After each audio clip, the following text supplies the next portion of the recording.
Hello there. I'm glad you can make it for today's lesson, which starts in Exodus chapter 11.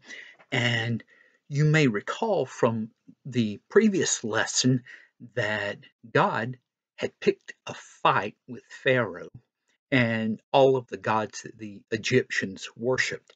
Now, God had a definite advantage in all of this because he is real and the Egyptian gods were not.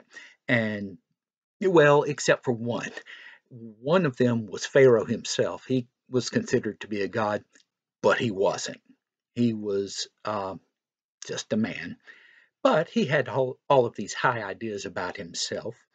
And during the first nine plagues that God brought on Egypt, it's like he was picking each one of the main Egyptian gods and knocking him down because he was in control of everything. So we've now gotten to a point where each time Moses and Aaron had gone to Pharaoh and said, "Okay, our God says, let my people go." Pharaoh has said no. And looking at from Pharaoh's side of it, he's thinking, okay, that he's a god himself, which he isn't, but he's in charge of the Egyptian people, and the Israelites are just slaves. And so the God for a bunch of slaves can't be anything that's a threat to us, even though he's been seeing evidence to the contrary. That's where he's stuck.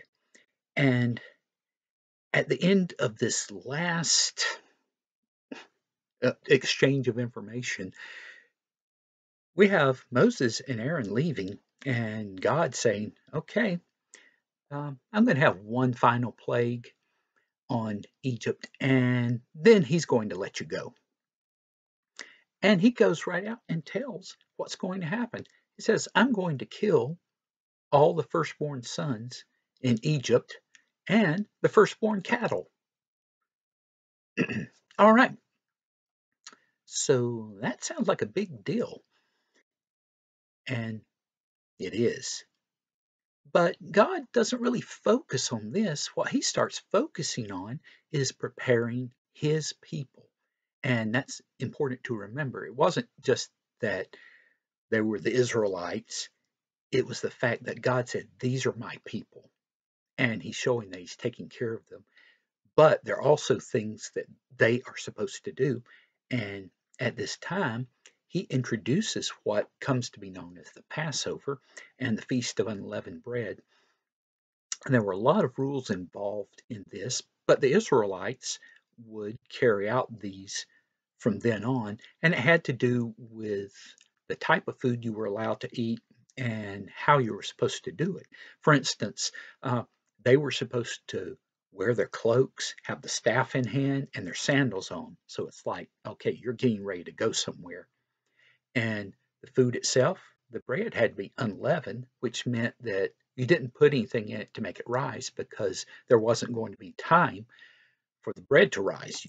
You were going to have to eat quickly and be ready to go. And the same with the animal they would eat, whether it was a lamb or a goat, it would be cooked over a fire. It would not be cooked in water, it wouldn't be eaten raw. So there were very specific rules they had to follow with this. But on this occasion, there was something extra special, is they were to take some of the blood of the animal that they sacrificed and put it on the door frames and the lintel of the door. And God explains it this way. I will be going through Egypt, and anywhere the blood isn't, that's where the firstborn are going to die. All right, so this presence of God, this angel, whatever spiritual being it was called the destroyer. Well, if you know that something's coming from God called the destroyer, you're going to pay attention to what God has to say on how to avoid having problems with the destroyer. So the Israelites follow this, and they have to be ready to go because if there's any of this food left by morning, they have to burn it. Well, what happens is they don't have a chance for morning to come before the event happens.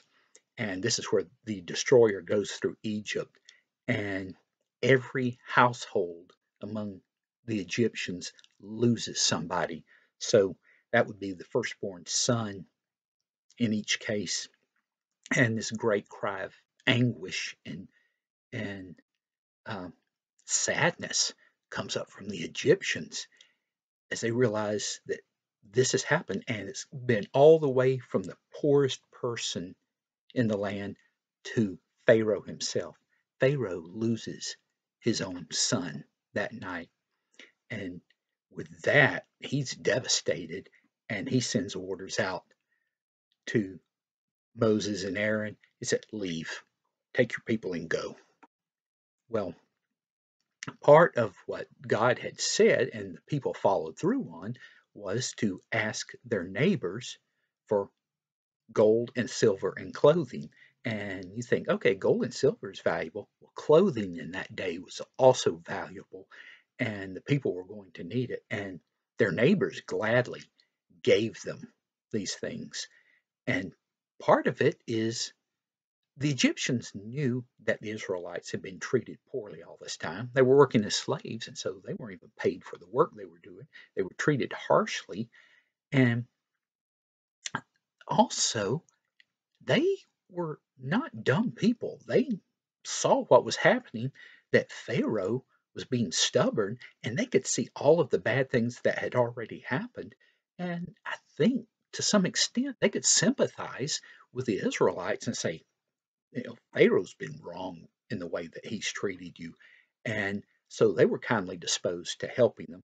Plus, it seemed like once the Israelites left, these bad things would stop happening to them. So I'm sure the Egyptians were thinking that and were wanting to do whatever they could to get the Israelites to leave. So the Israelites ended up with a lot of material goods, and this would prove useful to them over the next 40 years and maybe even somewhat beyond that. And now they are on the move. Well, follow up lessons will go into what happens after this. Um, this story, in and of itself, is kind of a short one, but there are a few things that we learn from this. Is one is the patience of God, because He has taken the time to build this up and give the Egyptians every opportunity to see His way and to let His people go.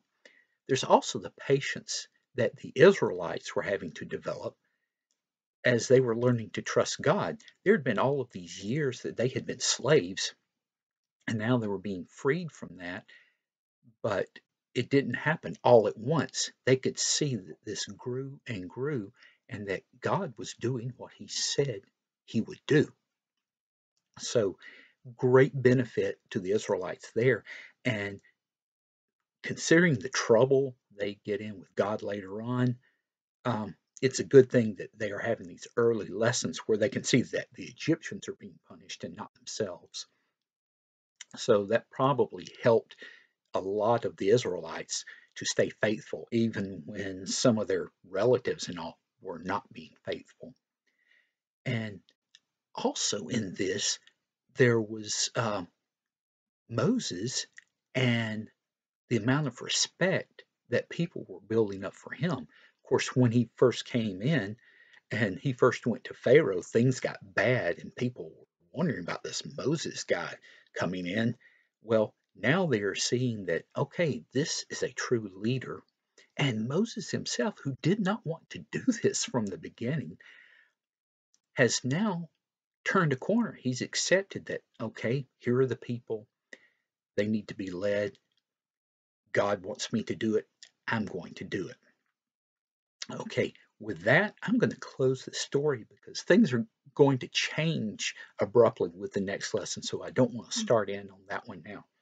With the tide today, I'm showing, of course, Goofy with all of this food. Now, a lot of this food wouldn't have been something that the Israelites would have had access to. But you get the idea that this is a big meal, and that's what Passover becomes. And the Feast of Unleavened Bread that goes with it becomes a week-long affair where people are eating special foods, and it's a great celebration.